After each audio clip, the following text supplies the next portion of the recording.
Friends, welcome back in my YouTube channel V Academy. Today we will discuss about meat preservation techniques. So it's major topic regarding in meat productions. So let's get started. आज का जो हमारा topic था वो है meat production techniques. ये exam point of view से भी बहुत इंपॉर्टेंट क्वेश्चन आता है कि मीट की प्रोडक्शन टेक्निक्स लिखें।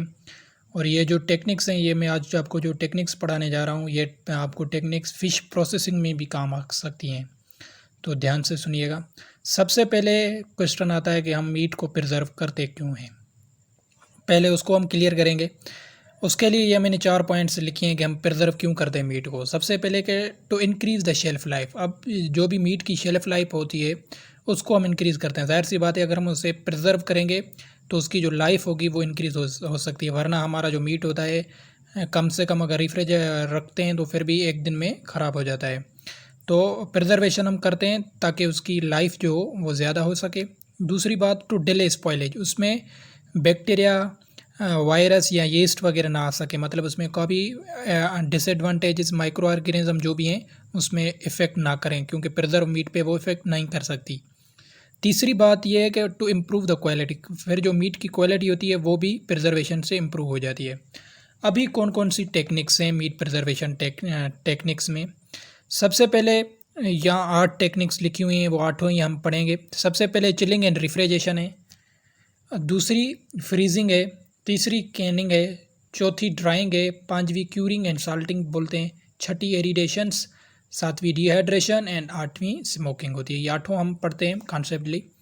सबसे पहले आज हम पढ़ेंगे chilling and refrigeration. Chilling and refrigeration क्या होता है? इसमें सबसे पहले जो माइक्रोबियल ग्रोथ होती है बैक्टीरिया की, या जो भी केमिकल रिएक्शंस होते हैं, एंजाइमेटिक रिएक्शंस होते हैं मीट में, वो रिमूव हो जाते हैं चिलिंग एंड रेफ्रिजरेशन से। इसका हमें टेम्परेचर कितना रखना है? 2 से 7 डिग्री सेंटीग्रेड टेम्परेचर रखना है। और ये मीट की शेल्फ लाइफ 5 से 7 डेज तक बढ़ा देता है। चिलिंग और रेफ्रिजरेशन मीट की प्रिजर्वेशन की ये अच्छी टेक्निक है। दूसरे नंबर पे आती है freezing. Freezing world war second के बाद ये लॉन्ग टाइम प्रिजर्वेशन के लिए यूज़ होती थी। इसमें क्या होता है कि इसमें हम मीट को बहुत ज़्यादा टाइम के लिए प्रिजर्व कर सकते हैं। जैसे हमने चिलिंग और रेफ्रिजरेशन में पढ़ा कि 5 से 7 दिन सिर्फ हम मीट को प्रिजर्व कर सकते हैं चिलिंग एंड रेफ्रिजरेशन में। फ्रीजिंग में हम लॉन्ग टाइम प्रिजर्वेशन कर सकते हैं।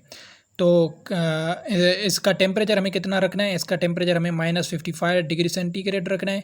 कमर्शियली का और डोमेस्टिक का टेम्परेचर मुख्तलिफ होता है फ्रीजिंग में। और इस फ्रीजिंग में और मेन पॉइंट कौन सी है कि इसमें जो भी हम मीट रखेंगे उसको हम एयर टाइट पैकिंग ज़रूर करेंगे, मतलब एयर टाइट कंटेनर्स जो होते हैं उसमें रखेंगे। ऐसा नहीं कि ऐसे हम खुला छोड़ देंगे कंटेनर में।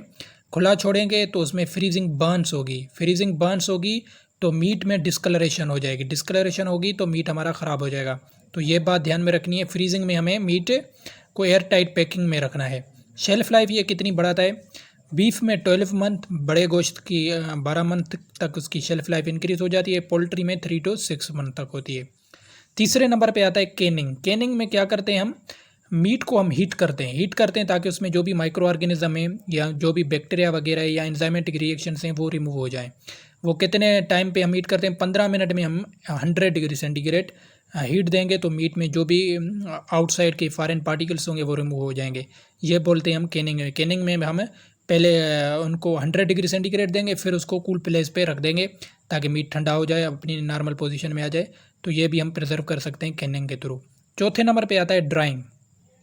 ड्राइंग में हम क्या करते हैं? फ्रेश मीट को सन ड्राइंग टेम्परेचर पे प्रिजर्व करते हैं। वो टेम्परेचर होता है 70 to 80 degree centigrade. Sun drying जो होती है, इसमें जो मीट को प्रिजर्व करते हैं, इसमें क्या होता है एडवांटेजेस इसके मैं बताता हूँ आपको।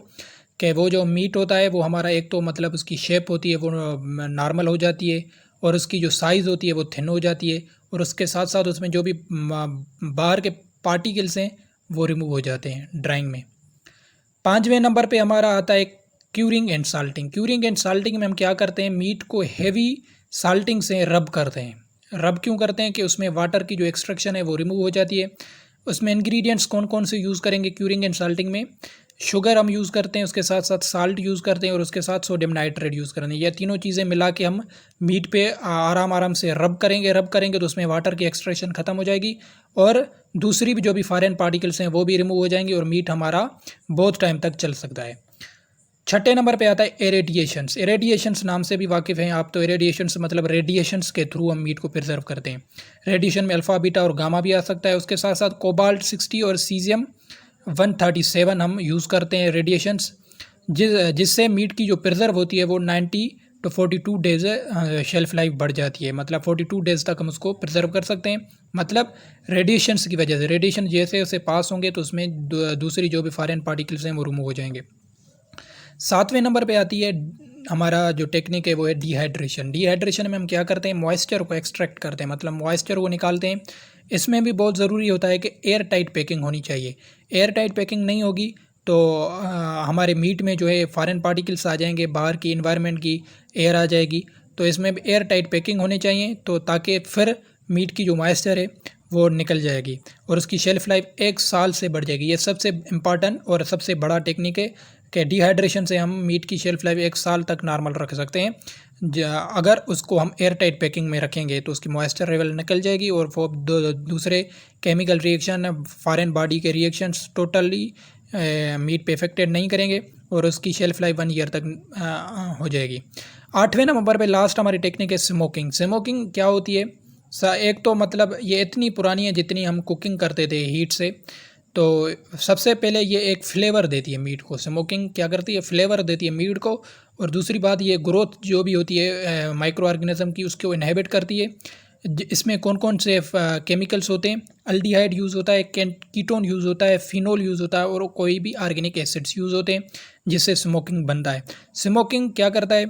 एक तो मैंने आपको बताया फ्लेवर देता है, दूसरा वो ऐसा फ्लेवर देगा जैसे हमारी आइज़ को अच्छा लगेगा। जैसे हम चाहेंगे कि यार ये हमें मीट जो है ना ये खाना पसंद करेंगे, मतलब आप वो मीट को इतना फ्लेवर देता है जो हमारी आइज़ को अच्छा लगता है। उसके साथ साथ उसमें जो भी बैक्टीरिया होगी, माइक्रो ऑर्गेनिज्म होगा, उसको स्मोकिंग रिमूव कर देता है। और स्मोकिंग 3 टाइप्स में आता है। एक होती है हार्ड स्मोकिंग, दूसरी होती है कोल्ड स्मोकिंग, तीसरी होती है लिक्विड स्मोकिंग।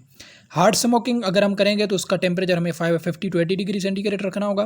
कोल्ड स्मोकिंग में 50 से 30 डिग्री सेंटीग्रेड, लिक्विड में 115 से 150 डिग्री सेंटीग्रेड हमें टेम्परेचर रखना होगा, ये याद रखना है। और स्मोकिंग शेल्फ लाइफ भी इंक्रीज़ करती है, कई मंथ, तकरीबन 3 मंथ तक मीट की प्रिजर्वेशन करवाती है smoking. So that's it, that's all about today. ये थे हमारी मीट की प्रिजर्वेशन टेक्निक्स। इंशाल्लाह नेक्स्ट लेक्चर में किसी नेक्स्ट टॉपिक के साथ आएंगे। Thank you so much.